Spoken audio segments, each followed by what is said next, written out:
podcast Saúde na Prática é uma realização do IEP, Instituto de Ensino, Pesquisa e Inovação da Liga contra o Câncer. Olá, bem-vindos a mais um programa do Saúde na Prática, o podcast que é uma iniciativa do Instituto de Ensino, Pesquisa e Inovação da Liga contra o Câncer. Meu nome é Francisco Hiroshima, médico oftalmologista e gerente de inovação do Instituto de Ensino, Pesquisa e Inovação da Liga. Hoje nós vamos falar de um tema muito importante, que é o câncer de laringe, em vista da aproximação do Julho Verde, que faz alusão ao câncer de laringe, e hoje temos o prazer de receber aqui dois convidados de suma importância para debater esse tema, que é o Dr. Luiz Eduardo Barbalho de Mello, que é coordenador do Serviço de Cirurgia de Cabeça e Pescoço da Liga contra o Câncer, doutor pelo Centro de Ciências da Saúde da UFRN, e a doutora Carla Afonso Lira, fonoaudióloga da Liga contra o Câncer, especialista em fonoaudiologia hospitalar e formada pela Universidade Potiguar. Olá, Hiroshima, Carla, é um prazer nos encontrarmos aqui nessa ocasião, né, para tratar de um tema tão importante em função da campanha que se aproxima aí, que é uma campanha nacional, que é o Julho Verde. Na verdade, ela se inicia em Nova York, né, há cerca de 10 anos atrás, quando foi criado o Dia de Prevenção do Câncer de Cabeça e Pescoço, o Dia Mundial, que é 27 de julho. E isso se expandiu mundialmente, né, e nacionalmente a gente tem uma sociedade muito atuante, e isso tem se propagado em todos os estados. Então hoje, a exemplo do que ocorre com a mama, né, com o Outubro Rosa, com a próstata, com o Novembro Azul, existe o Julho Verde, que por lei estadual e municipal, os serviços que cuidam desses pacientes devem alertar para o diagnóstico precoce, chamando a atenção para os sinais e sintomas e da necessidade de agilizar o tratamento, sob pena de termos realmente perdas de vidas. Carla, e a importância do câncer de laringe para a sua especialidade, que é fonoaudiologia. O que é que você vê tanto no dia a dia de sequelas dessa doença? A gente vai falar aqui, né? Ainda ocupa posições expressivas dentro da oncologia. A voz, ela é a identidade, né, do ser humano, e as pessoas precisam entender, e esse é o objetivo da nossa campanha, que quanto mais precoce esse diagnóstico for feito, menos sequelas a gente vai ter, falando de forma funcional para a vida dessa pessoa. Eu acho que a campanha, ela traz um divisor de águas, porque antigamente as pessoas demoravam muito, ficavam com medo, né? Achavam que se fosse procurar, iria logo para um tratamento mais agressivo, e a gente vem ao longo desses anos mostrando que é justamente o contrário. Quanto mais cedo a gente consegue diagnosticar, menos sequela a gente vai ter. E falando de epidemiologia, ou seja, de estatística, Dr. Luiz Eduardo, onde se encontra hoje o câncer de laringe nas estatísticas oncológicas? Bastante elevada. Vocês sabem que o hábito de fumar e beber bebida alcoólica em excesso, né, contribuem para o aparecimento do câncer de cordas vocais. Não só cordas vocais, mas como boca e garganta. Então, epidemiologicamente, se a gente for agregar essas regiões anatômicas, boca, garganta e laringe, no homem, no país, isso se encontra por volta do 3º lugar. Então, é bastante prevalente. É uma doença que causa danos, né, muitas vezes irreparáveis. Ela aumenta o custo da saúde pública, os gastos com o tratamento, com a reabilitação. E, em contrapartida, como todos os outros tipos de câncer, se você detecta precocemente, você pode fazer um tratamento muito mais simples. E o que é melhor, evitar perder a sua corda vocal. Como a Carla falou, a voz e a identidade. Então, a gente está aqui falando para as pessoas estão nos ouvindo por conta da voz. Então, o paciente que fuma muito, o paciente que bebe bebida alcoólica em excesso, ele tem 10 vezes mais chances de desenvolver um câncer nessa região do que os que não têm esses hábitos. De maneira que esse é o principal fator, não é a genética. Isso é adquirido, né? O mau hábito é que leva com que as pessoas possam adquirir esse tipo de câncer.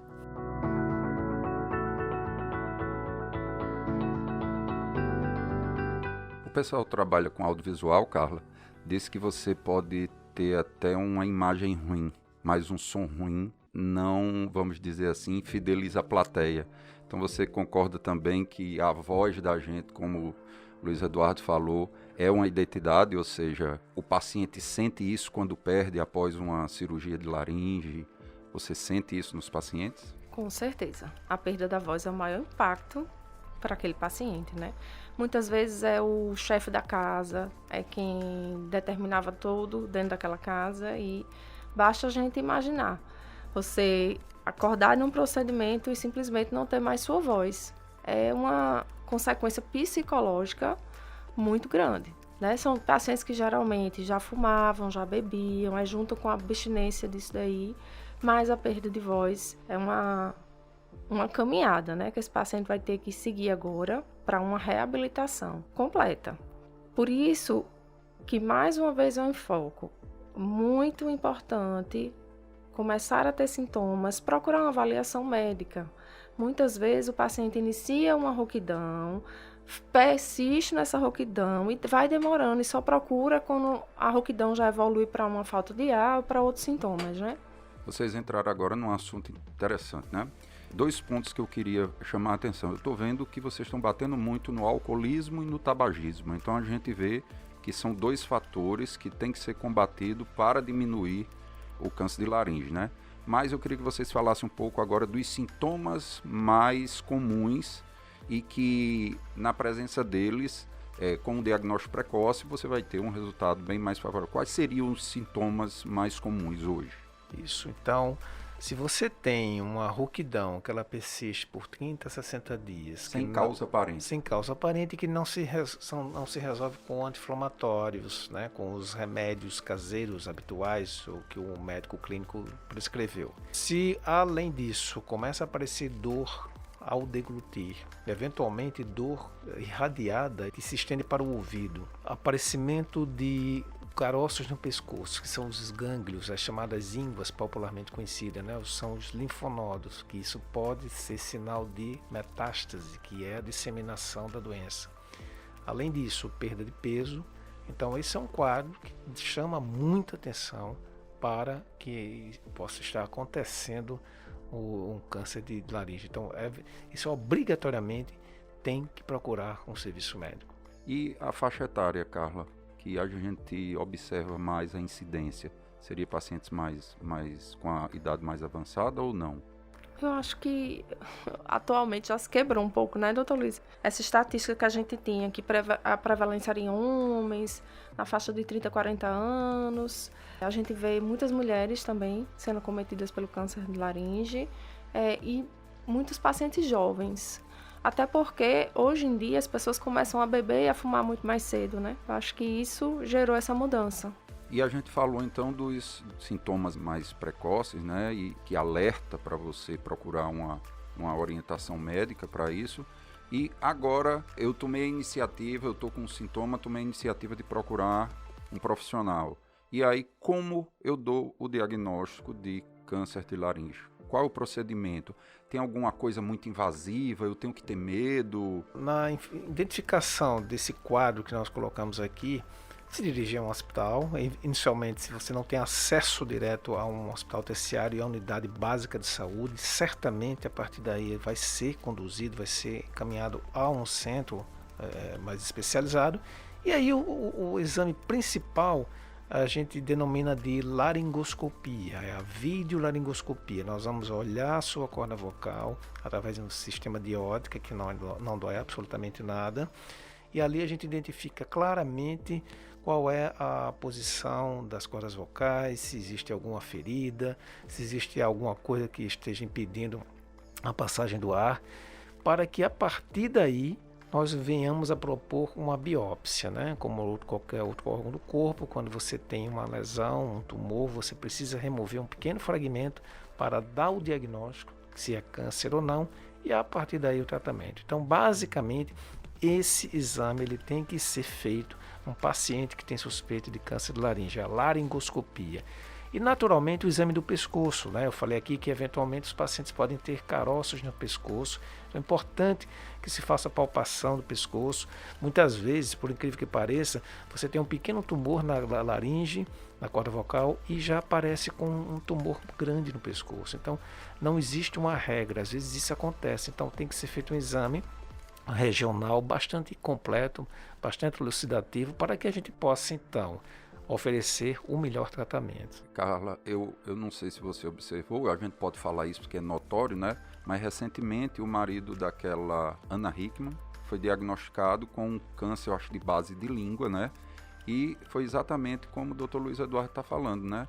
Ele observou um grande linfonodo submandibular, ou seja, aqui embaixo da mandíbula, e que já tinha vários centímetros. E você veja que é uma pessoa orientada, né, com um nível socioeconômico elevado e que deixou ficar até, né, numa situação que e ele está fazendo o tratamento e está se saindo muito bem. Então, assim, a gente vê já uma conscientização das pessoas ou não? Ainda é necessária essa educação de procurar os primeiros sintomas? Ainda é necessária essa educação, né? É muito importante que as pessoas, elas se conscientizem de procurar logo ajuda. Muitas vezes o paciente fica com medo e fica protelando a saída ao médico. Quanto mais ele demora, maior que vai ficar esse tratamento. É isso que eles precisam entender. Às vezes, um tumor inicial, ele é tratado com, um exemplo, uma radioterapia exclusiva, que tem uma chance de cura muito boa, com uma sequela funcional muito pequena. Então, isso que você está falando é fundamental, né? Tem um amigo meu que diz que a vida é feita de escolhas. Eu tenho um sintoma, que pode ser uma doença grave, e eu tenho duas escolhas. Ou eu procuro tratamento precoce e eu posso ter um tratamento exclusivamente não tão invasivo, né, e que deixe sequelas, se eu me antecipar ao tratamento, ou deixar isso para depois e poder causar problemas, umas sequelas muito mais severas, não é isso? É isso aí. Muito tempo as pessoas associam câncer de laringe à cirurgia maior que a gente tem, que chama-se laringectomia total, que é realmente a retirada da laringe, que vai trazer sequelas funcionais, né? Para esse paciente vão ter mudanças anatômicas irreversíveis. Só que nem todo o tratamento de câncer de laringe será laringectomia total. Essa será o último estágio de indicação. Quanto mais cedo se procura, menos sequela vai ter.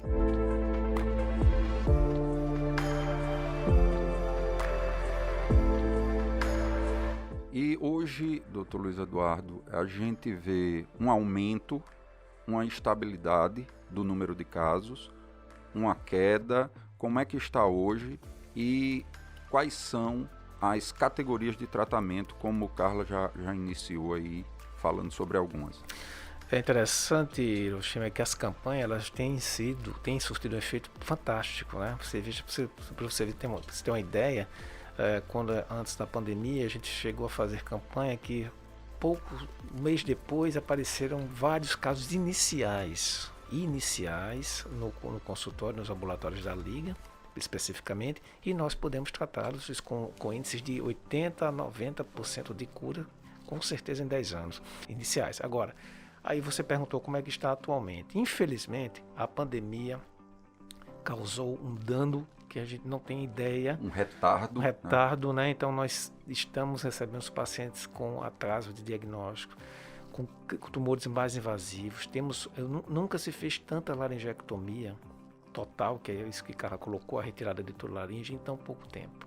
Para você ter uma ideia, de janeiro até maio, 8 casos. Você retirar 8 laringes de pessoas, assim, praticamente 2 por mês, é um negócio incrível. Então, esse é um cuidado que nós vamos ter que redobrar agora, né? Nós vamos ter que ter mais atenção ainda em função da pandemia, que fez com que as pessoas naturalmente se afastassem dos serviços, né? Já existe, naturalmente, para o ser humano, ele tem uma tendência a negar inicialmente a doença, e ainda mais com a pandemia associada. Então, talvez nosso compromisso, nossa obrigação de hoje vir aqui alertar, ela torna-se mais importante em função do atual momento que nós estamos vivenciando. E aí as categorias de tratamento elas vão variar naturalmente quando é um tumor inicial, como o Carla colocou, radioterapia, uma ressecção endoscópica, que é a retirada sem você mutilar as cordas vocais até a retirada total. Então, diagnóstico precoce, tratamento menos agressivo, com maior probabilidade de sobrevida e menor sequela, né? O grande problema nesses pacientes todos é a chamada traqueostomia. Todos têm medo. Quem é que gostaria de ter para o resto de sua vida, colocar um aparelho e ficar lá respirando pelo pescoço, né? Então esse é o grande temor, né? Esse é o grande problema que a gente gostaria de evitar. Carla, e pelo que eu estou vendo aqui que o Dr. Luiz Eduardo colocou, diagnóstico precoce e o efeito dessas campanhas, a gente vê que um dos principais fatores, então, é informação. Com certeza. Não é isso? Com certeza. Então, seria necessário, claro que as campanhas desses meses, né, rosa, amarelo, vamos dizer assim, é um alerta durante o ano, mas que essas campanhas, elas têm que ser perenes, não é isso? E aí a gente vê vários projetos de informações, como a gente está criando um na oftalmologia e tentando trazer também para a oncologia, que são trabalhos científicos que demonstram que orientações de pacientes que vão ao cabeleireiro e ao barbeiro têm uma efetividade imensa. Porque a gente faz uma simples pergunta: quem é que você confiaria colocar uma navalha no seu pescoço para fazer sua barba? Estranho, o seu barbeiro. Então tem vários trabalhos científicos mostrando que a inclusão do barbeiro e do cabeleireiro como um parceiro na informação das doenças, né? E daí se inclui o câncer, tem uma efetividade imensa. E é isso que a gente vai começar a trabalhar. Vocês acham que teria alguma efetividade isso? Pegar esse link que a sua cabeleireira, é sua amiga, sua cabeleireira?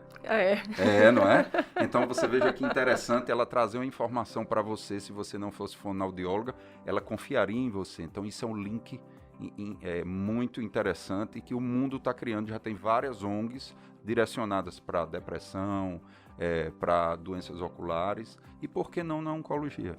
Claro, você tem que envolver toda a população. Isso é um problema de saúde pública. E veja bem, pasme você, mas muitos dos secretários de saúde e gestores municipais não conhecem o perfil epidemiológico do seu paciente oncológico. Então é preciso que o próprio gestor saiba qual é o perfil oncológico do meu município, quantos casos eu tenho aqui de câncer. Até porque ele vai ter que destinar uma verba orçamentária para tratar esses casos. E outra coisa, Hiroshima, não se trata câncer com uma consulta. O câncer é feito de um tratamento multidisciplinar. E até a recuperação da sequela. É lógico, então eu tenho que saber qual é o meu perfil epidemiológico do meu município, e aí sim tem essa sua ideia de trazer as pessoas que são envolvidas naquela comunidade para que passar informações, para ajudar também o próprio gestor, com isso conhecer melhor informação. E ele vai até pleitear, olha, eu tenho aqui uma disponibilidade de 10 consultas por mês para oncologia. Pode ser que isso não seja satisfatório. Então ele tem o paciente que vai ao hospital, vai retornar ao hospital, vai fazer cirurgia, retorno, radioterapia, fono, psicologia, nutrição. Então é assim que se trata. Conhecendo melhor o perfil, e claro que se você tiver pessoas influentes pelas suas profissões na comunidade, certamente beneficiará esse resultado. Carla, e a recuperação desses pacientes, o que é que a gente tem de modalidade quando esses pacientes já têm algum comprometimento em decorrência do tratamento? O que é que você pega mais comum? Tem aqueles pacientes que ficam apenas com um dano na voz e até aqueles que ficam totalmente, e eu queria que você falasse um pouquinho o que é que se tem para oferecer a esses pacientes hoje. Certo. Em tumores iniciais, geralmente, a gente entra com exercícios para ajustar, né, a qualidade vocal desse paciente. Temos ótimos resultados. E à medida que o tipo da cirurgia vai aumentando, as sequelas também. Se for uma laringectomia parcial, geralmente esse paciente fica com a voz com uma característica rouca, parece que é um paciente que está rouco o tempo todo. Quem não sabe que ele fez a cirurgia vai achar que ele é assim. Fica com uma sequela de deglutição, né, que a gente precisa trabalhar para ele voltar a aprender a engolir sem a estrutura que perdeu pelo procedimento cirúrgico. E tem a laringectomia total, que é quando realmente precisa tirar toda a laringe. Quando ele tira a laringe, a gente precisa ensinar ele a se comunicar de uma forma diferente. Aí entra a voz esofágica, né, que é uma voz que a gente ensina ele a injetar ar no esôfago. A parede do esôfago vibra e sai um som, parecendo um som de um arroto. Mas ele vai treinando, vai modulando e vai conseguindo se comunicar. Tem a laringe eletrônica, que é um aparelhinho que a gente adapta na região cervical desse paciente, vibra, sai um som, tem uma característica metálica, parece a voz de um robô, muitos pacientes não gostam por conta disso. E a gente tem uma prótese chamada prótese traqueoesofágica, que é uma prótese colocada cirurgicamente, mas que a gente não tem acesso a essa prótese pelo SUS. Tem um custo elevado. Então, E ela precisa ser trocada. Precisa ser trocada de 6 a 8 meses. Se o paciente, por acaso, é uma prótese que dá muito fungo, se der fungo, tem que ser trocado antes do período, né? E realmente fica inviável pelo perfil dos pacientes da gente, pelo custo.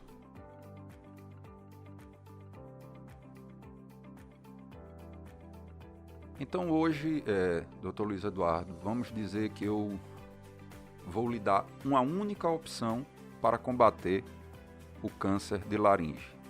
Você diria que vamos acabar com o fumo, com o álcool, dar o diagnóstico precoce, dar mais consultas? Qual seria a única coisa que você dizia, eu queria combater isso? Eu gostaria que as pessoas parassem de fumar, tá certo? Depois a gente vai ver a questão das consultas, mas depende muito do movimento individual, né? Porque o câncer basicamente, o de laringe, basicamente é adquirido e o principal fator é o fumo. Então a gente está sendo muito irresponsável, né? Eu digo a gente, é o mundo, né? Porque tudo que a gente fala de doença, como por exemplo infarto, né, doutor Luiz Eduardo e Carla, a gente diz, o infarto tem coisas imutáveis que a gente não tem como mexer, né? A genética, né? A parte do organismo própria do indivíduo, mas a gente está vendo aqui que o câncer laringe, ele tem diretamente com hábitos de vida, né? E que uma vez modificado você pode reduzir, né, a estatística disso. Com certeza, muitas pessoas pensam que o câncer é hereditário, de família. Não, até 3% apenas é que pode ter um traço genético, mas é um câncer adquirido. Depende basicamente do hábito de vida da pessoa. Né? Se eu tenho bons hábitos, boa nutrição, não me exponho a esses agentes cancerígenos, a chance de ter é desprezível. E também quem está nos ouvindo não pode ficar também temeroso que não é tomar um vinho ou tomar uma cerveja que vai causar isso, né? A gente está falando de pessoas que fazem em excesso. Em excesso, né? E outra coisa interessante para a gente explicar, todo tipo de cigarro causa, esses cigarros novos, eletrônico, mascar fumo causa? Sim, mais com cavidade oral, de boca, né? Evidentemente os filtros, né? O que não tem filtro é maior a carga. Cigarro de palha. Exatamente, a carga de agentes cancerígenos é muito maior, né? Até porque tem a ação química e térmica, né? O cigarro eletrônico, não se iludam achando que aquilo ali não causa problema. Causa sim, né? Ele já tem trabalhos descritos, né? Na literatura de garganta e pulmão. Síndrome de pneumonite até, né? Pelo uso deles. Isso.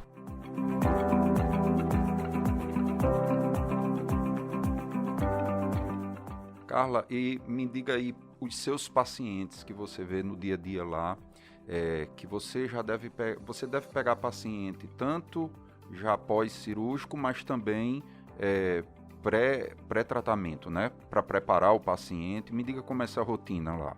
Então, a gente trabalha em equipe, a gente tem toda uma equipe multidisciplinar para dar suporte a esse paciente. Esse paciente tem que ser visto realmente como um todo, porque geralmente chega para a gente com uma série de demandas sociais, emocionais, nutricionais, né? E a gente já começa a trabalhar com esse paciente no pré-operatório, ou pré-tratamento, se for para rádio, ou pré-operatório, né?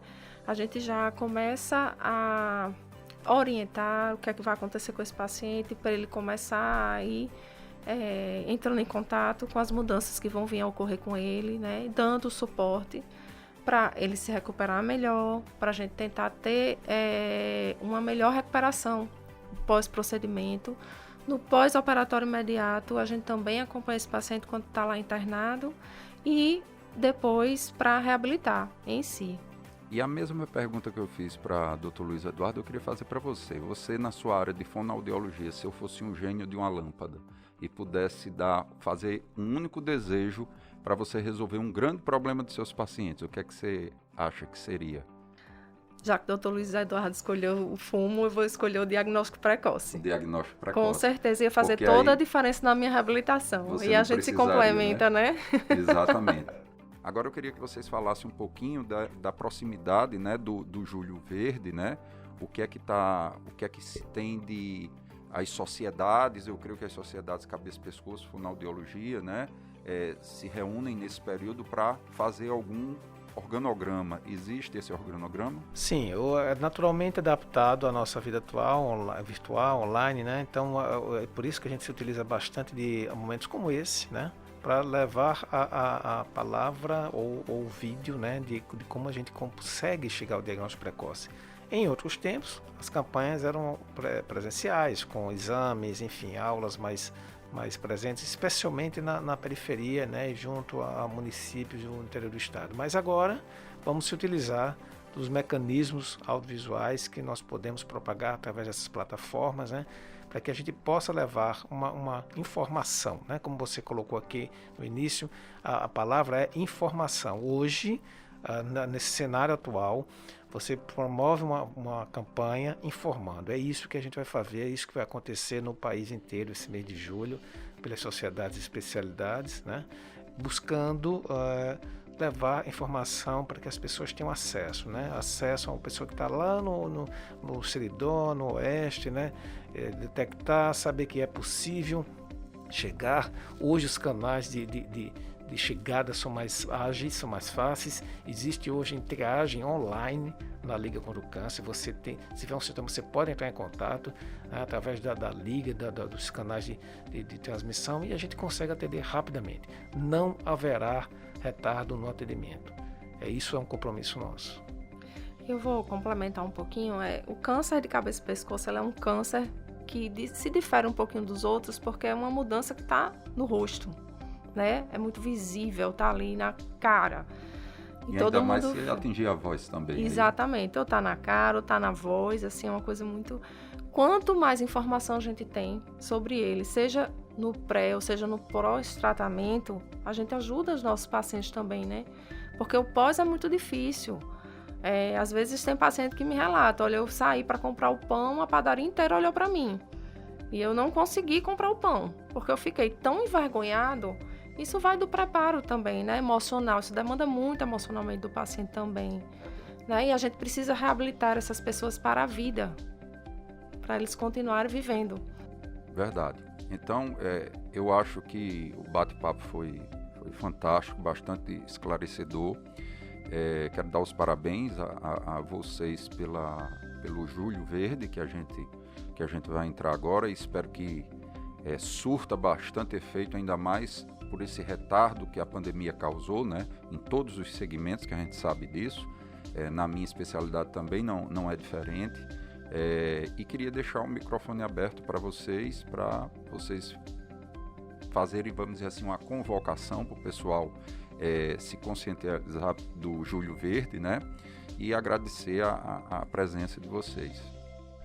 Nós aqui agradecemos, né? Como eu falei, nós utilizamos canais como esse para tentar chegar à população. Então, ao longo do mês, né, nós vamos promover vídeos informativos, né, sobre como a gente chama atenção sobre os principais sintomas, dos principais tumores que ocorrem nessa região, nessa área da cabeça e pescoço, para que as pessoas sejam propagadores. Então, eu convoco aqui as pessoas para que propaguem a informação.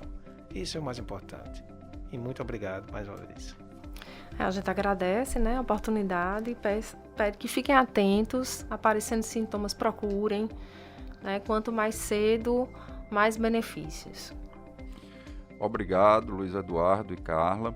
E esse é o podcast Saúde na Prática, do Instituto de Ensino, Pesquisa e Inovação, da Liga contra o Câncer, e dizer que o podcast ele tem o apoio da Clínica de Psicologia Metacognitiva e da Rádio Saúde. Até o próximo programa.